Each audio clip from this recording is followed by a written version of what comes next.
12th class के geography के चौथे चैप्टर का नाम है दूसरे बुक का मानव बस्तियाँ। मानव बस्तियों का परिचय क्या है, उसका प्रकार क्या है, बस्तियाँ कितने प्रकार की होती हैं, नगरीय बस्ती कितने प्रकार के होते हैं, भारत में नगरीकरण क्या है और ग्रामीण और नगरीय बस्तियों में अंतर क्या है। इस चैप्टर से एक क्वेश्चन निश्चित रूप से रहता है और ऐसा आसान क्वेश्चन कि तुम जाओगे तो सबसे पहले इसको लिखोगे बच्चे। तो हम सबसे पहले जानेंगे मानव बस्तियाँ क्या है या अधिवास क्या है, सेटलमेंट जिसे हम बोलते हैं। इसमें लिखा है कि मानव आवासों के संगठित समूह को जो साधारण तथा रूप से बसे होते हैं बस्ती कहलाते हैं। इस चीज़ को समझिए, मानव आवास, कोई भी मानव जहाँ रहता है उसे ही उसका हम क्या बोलेंगे, आवास बोलेंगे। लेकिन वही आवास जब संगठित रूप से मैंने 2, 4, 5, 10, 20 आदमी करके एक जगह इकट्ठे अगर रहना शुरू कर देते हैं तो उसी को हम क्या बोलते हैं, बस्ती बोलते हैं। गांव में भी देख लेना तुम लोग, कई गांवों में अलग अलग जाति समूह संप्रदाय के लोगों की अलग अलग बस्तियां होती है। उसमें कहता है इसमें अनेक आकार और प्रकार के घरों का संकुल होता है जिसमें आने जाने के लिए गलियां और रास्ते होते हैं। माने विभिन्न प्रकार के इसमें समझो कि उनके आकार होते हैं, किसी का छोटा होगा किसी का बड़ा होगा, और सभी जगह आने जाने के लिए रास्ते होते हैं। और कुछ नहीं होगा तो गलियां ज़रूर होती है बच्चे, पगडंडी ज़रूर हो जाते हैं। तो कहता है कि बस्तियों का परिसर एक पल्ली से लेकर महानगर तक होता है। अब बस्तियों का फैलाव, सबसे छोटी उसकी आकृति जो होती है जहाँ बहुत कम लोग बसते हैं उसको हम बोलते हैं पल्ली, और सबसे बड़ा आकार जहाँ एक ही जगह मानव अपनी बस्तियाँ बसाकर काफ़ी घने रूप में माने फैल कर रहते हैं, कई सुख सुविधाएं वहाँ प्राप्त होती है, तो उसको हम लोग क्या बोलते हैं, महानगर। तो पूछे कि बस्तियों का सबसे छोटा प्रकार क्या होता है, तो लिखेंगे पल्ली, और सबसे बड़ा प्रकार क्या होता है, महानगर। ये 1 नंबर का क्वेश्चन पूछता है, इसे हम तैयार रखेंगे। अब कहते हैं मानव बस्तियों के प्रकार। तो मानव बस्तियों के प्रकार की बात करें तो मानव बस्तियां 2 प्रकार की होती है बच्चों। एक होता है ग्रामीण बस्तियां और दूसरा होता है नगरीय बस्तियां। अब ग्रामीण बस्तियों के प्रकार को हम पहले पढ़ेंगे और तब नगरीय बस्तियों को पढ़ेंगे। दोनों में अंतर क्या है थोड़ा समझ लो। सामान्य तौर पे वह बस्ती जहाँ स्वास्थ्य, शिक्षा, बिजली, पानी, सड़क, यातायात, ये बैंकिंग, ये समस्त सुविधाएं उपलब्ध हो उससे हम बोलेंगे नगरीय बस्ती। और जहाँ मूलभूत इन आवश्यकताओं की आधारभूत आवश्यकताएँ मुश्किल से मिले ना तो ना मिले तो वैसे जगह को हम क्या बोलेंगे, ग्रामीण बस्तियाँ। अब ग्रामीण बस्तियों के प्रकार की हम बातें करते हैं तो ग्रामीण बस्तियों के प्रकार में जानेंगे कि वैसी बस्तियाँ जिनकी बहुसंख्यक जनसंख्या प्राथमिक कार्यों माने मूल रूप से ग्रामीण बस्ती का वो मैंने तुम्हें अत्याधुनिक बताया, लेकिन मूल रूप क्या है तो ग्रामीण बस्तियों की बात करेंगे तो वहाँ जो बहुसंख्यक जनसंख्या माने अधिकतम जनसंख्या मूल रूप से प्राथमिक कार्यों में लगे होते हैं। और प्राथमिक कार्य में क्या क्या आते हैं, कृषि, वानिकी माने उद्योग, माने समझो कि उद्योग नहीं बल्कि समझो कि पौधे वगैरह हम लोग लगाते हैं, बागवानी वगैरह जो करते हैं वो वानिकी कहलाता है। तो गांव के लोग प्रायः खेती करते हैं, वानिकी करते हैं, खनन करते हैं माने कुछ न कुछ खुदाई वगैरह भी करते रहते हैं, और मत्स्य पालन करते हैं माने कृषि हो, पशुपालन हो, वानिकी हो, खनन हो, मत्स्य हो इत्यादि में संलग्न होते हैं, उसे ग्रामीण बस्ती कहते हैं। इसमें रहने वाले लोगों के बीच सामाजिक संबंध घनिष्ठ होते हैं। ग्रामीण बस्तियों की सबसे उच्च विशेषता ये है कि वहाँ जो भी लोग रहते हैं आपस में सामाजिक रूप से जुड़े रहते हैं। सामाजिक रूप से जुड़े रहने का मतलब, यदि एक मोहल्ले में हिंदू का घर हो, मुसलमान का घर हो, सब लोग मिलजुल के अगर अगल बगल में रहते हों तो अगर समझो लो मुसलमान के यहाँ ईद आ गया तो ईद की सवैयाँ वहाँ के हिंदू भाई भी खाएंगे, और अगर समझ लो कि हिंदुओं के यहाँ अगर होली आ गया तो उस मुसलमान को समझ लो होली के पूरे पकवान और मीट मछली जो भी मिलते हैं वो खाना ही खाना है बच्चे। लेकिन शहरों की बात करेंगे, नगरों की बात करेंगे तो किसी भी बस्ती में कहीं भी एक आदमी अगर अपना घर बसाया है तो वो अपने यहाँ क्या मनाता है बगल वालों को ही पता नहीं रहता। तो ये जो सामाजिक संबंध, जो सामाजिक समरसता दिखाई देता है, कल्चर, जो संस्कृति दिखाई देती है, वो कहाँ दिखाई देगी? गाँव में दिखाई देगी, शहरों में नहीं। इसी को हम बोलते हैं सामाजिक संबंध गाँव में घनिष्ठ होते हैं। बात करते हैं कि ग्रामीण बस्तियों का प्रकार। किसी बस्ती में मकानों की संख्या एवं मकानों के बीच की पारस्परिक दूरी के आधार पर निश्चित किया जाता है। भारत में ग्रामीण बस्तियों के प्रमुख 4 प्रकार हैं। माने ग्रामीण बस्तियों की अगर बात करें तो ग्रामीण बस्तियां भी कई प्रकार की होती है। कहीं की प्रकार की अगर बात करेंगे, एक होता है गुच्छित या संकुलित या आकेंद्रित बस्तियां। ये गुच्छित क्लस्टर्ड सेटलमेंट के नाम से इसे जानते हैं हम लोग। दूसरा होता है अर्धगुच्छित या विखंडित बस्तियां। तीसरा होता है पल्ली बस्तियां और चौथा होता है परिक्षिप्त या एकाकी बस्तियां। इसे समझेंगे। ये गुच्छित बस्ती क्या है? गुच्छित के बारे में कई बार पूछ चुका है, तो हम लोग एक एक करके समझते हैं। गुच्छित बस्तियों के बारे में जानेंगे, क्लस्टर्ड सेटलमेंट के बारे में। इन बस्तियों में ग्रामीण घरों के संहत खंड पाए जाते हैं। माने समझ लो, इसमें कहता है कि इसमें सामान्यतः आवासीय क्षेत्र स्पष्ट रूप से निकटवर्ती खेतों, बाड़ों तथा चारागाहों से अलग होता है।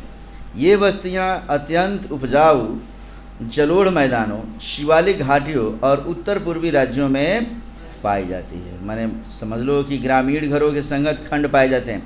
माने गांव में जाओगे तो लोगों के रहने का स्थान अलग और कुछ जगह और उनको समय व्यतीत करने का स्थान अलग रखते हैं। जैसे देखना कि मोहल्ला यहाँ है और अगर उन्होंने खेती किया है, मक्के की खेती कर दी अगर, तो मक्का जब पकने की बारी आती है तो वहीं पे एकदम एक तो अपना आश्रय बना लेते हैं एकदम, और वहीं पे रहते हैं। दूसरा कुछ नहीं था, आदमी का एक ठो समझो प्रतिमा बनाकर, कपड़ा पुतला बनाकर और उसको कपड़ा पहना देंगे, हाथ में डंडा भी दे देंगे कि हवा जब झोंका आएगा तो थोड़ा सा इधर उधर हिलेगा तो सियार वगैरह जो है, या मान लो कि नीलगाय है, वो वहाँ पे ना पहुँचे, भाग जाए। तो सामान्यतः आवासीय क्षेत्र स्पष्ट रूप से निकटवर्ती खेतों, बाड़ों या चारागाहों से अलग होते। माने जो खेत से, बाड़ से, चारागाह से अलग हटकर और जो एक जगह इकट्ठे होकर जो जलोढ़ मैदानी क्षेत्र में इत्यादि में, माने घनी बस्ती बना के करीब करीब जो रहते हैं एकदम गुच्छी के रूप में। गुच्छे समझते हो ना? अरे अंगूर का गुच्छा देखे हो? माने उनको खेतों से खास मतलब नहीं है, वो अपने एकदम समझो कि एक जगह बना के एकदम गुच्छे के रूप में रह रहे, तो उन्हें हम कहेंगे क्लस्टर्ड सेटलमेंट या गुच्छित बस्तियाँ। माने ये जो जहाँ भी रहेंगे उपजाऊ क्षेत्र के आसपास में खेत से सटे हुए नहीं रहेंगे, चारागाह से सटे हुए नहीं रहेंगे, इनको उससे थोड़ा सा कम मतलब रहेगा और एकदम घने रूप से माने घर का निर्माण करके और ये सब रहते हैं। दूसरा अर्धगुच्छित बस्तियाँ। अर्धगुच्छित बस्तियों को कहते हैं सेमी क्लस्टर्ड सेटलमेंट। किसी सीमित क्षेत्र में समूहन प्रवृत्ति के परिणाम स्वरूप इन वस्तुओं का निर्माण होता है।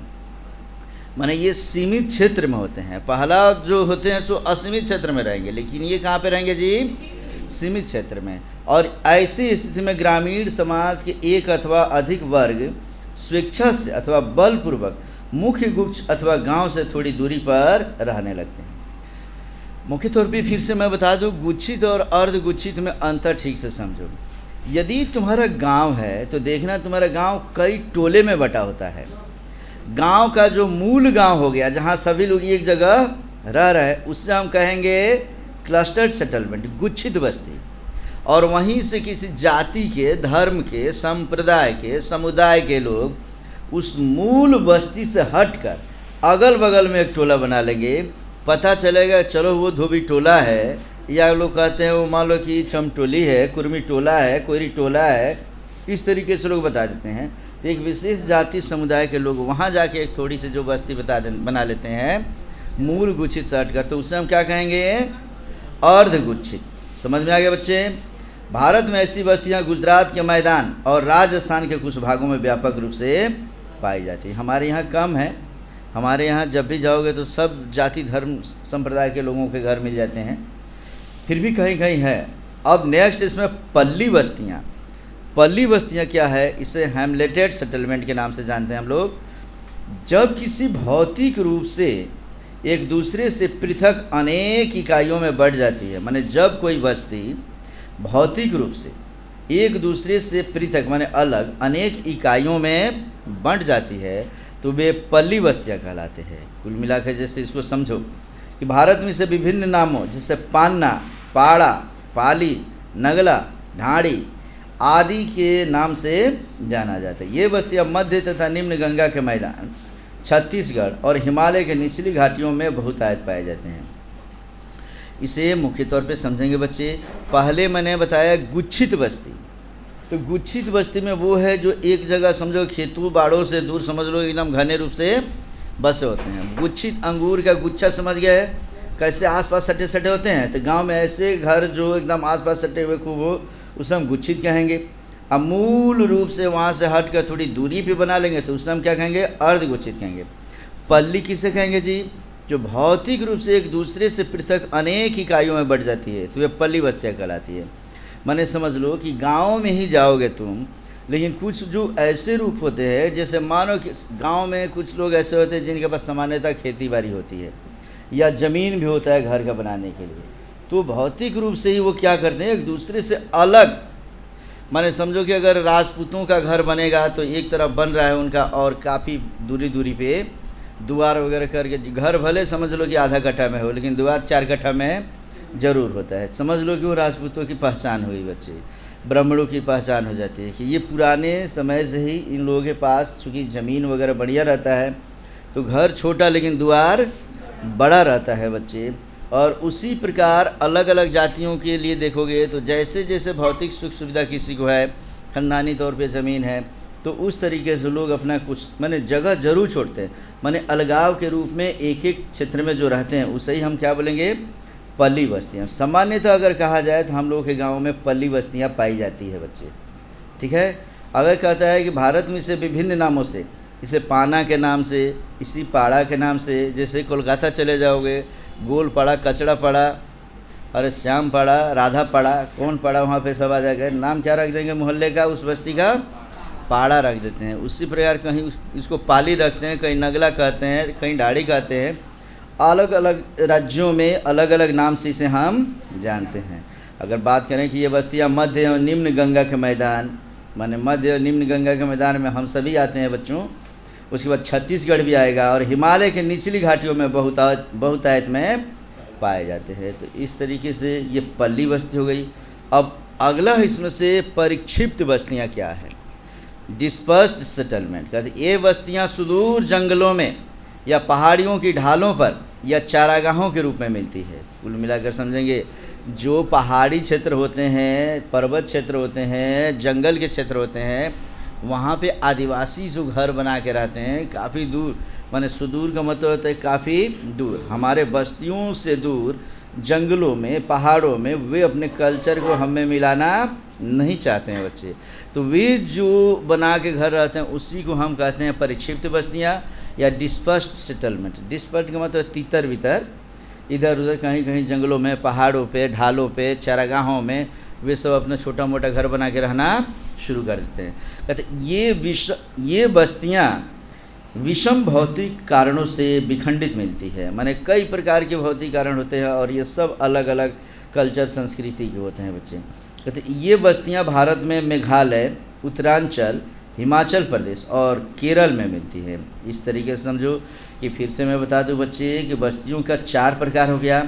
एक होता है गुच्छित बस्ती या संकुलित बस्ती या केंद्रित बस्तियाँ। खूब ठीक से समझ लो, मैं तुम्हें बता दे रहा हूँ। अभी जो वो कुछ लिखा या नहीं लिखा, 1 नंबर का क्वेश्चन इसमें पूछता है, यदि किसी भी गांव में लोग इस तरीके से रहे कि एक ही जगह खेतों से दूरी बनाकर, और समझो कि गांव में ऐसे मैंने घने रूप से एकदम एक दूसरे के पास में घर बना के रख रहे हैं गुच्छे के रूप में, तो उसे हम क्या बोलेंगे, गुच्छित बस्तियाँ। और वही समझ लो अर्धगुच्छित बस्तियाँ। अर्धगुच्छित बस्ती में मैं क्या बोला था, बोलो, अलग अलग, माने गांव में ही है लेकिन गांव से अलग हटकर अलग अलग टोले का निर्माण कर लिए हैं जाति धर्म संप्रदाय के नाम पे, और उसका अलग अलग टोला का नाम भी हमने रख दिया, तो उन टोलों वालों को हम क्या बोलेंगे? अर्धगुच्छित। मैंने गुच्छे से थोड़ा सा क्या हुए हैं? अलग हट गए हैं। उसके बाद मैंने बताया पल्ली बस्तियाँ गाँव ही है, लेकिन भौतिक सुख सुविधा के आधार पे सब थोड़ा सा फैल कर रह रहे हैं, एकदम गुच्छे में नहीं रह रहे हैं, थोड़ा सा फैल के। जिसका द्वार है एकदम बढ़िया से बना के फिट फाट करके, कई सारे लोग तो खेतों में भी चले जाते हैं, आजकल खेतों में घर बनाना शुरू कर देगा, बढ़िया जगह मिल जा रहा है वहाँ पे, तो वो कहलाएगा हमारा पल्ली बस्ती। और परिक्षिप्त बस्ती क्या है बच्चे? वे बस्तियाँ जो जंगलों में, पहाड़ों में, चरागाहों में अगर समझो कि कहीं कहीं के रूप में बना लेते हैं, तो उन्हें हम क्या बोलेंगे? परिक्षिप्त बस्तियाँ। तो इस तरीके से हम पढ़ लिए ग्रामीण बस्तियों के प्रकार, ग्रामीण बस्तियाँ क्या है, इतना समझ गए हम लोग। तो अगले टॉपिक में हम पढ़ने जा रहे हैं नगरीय बस्तियों के प्रकार।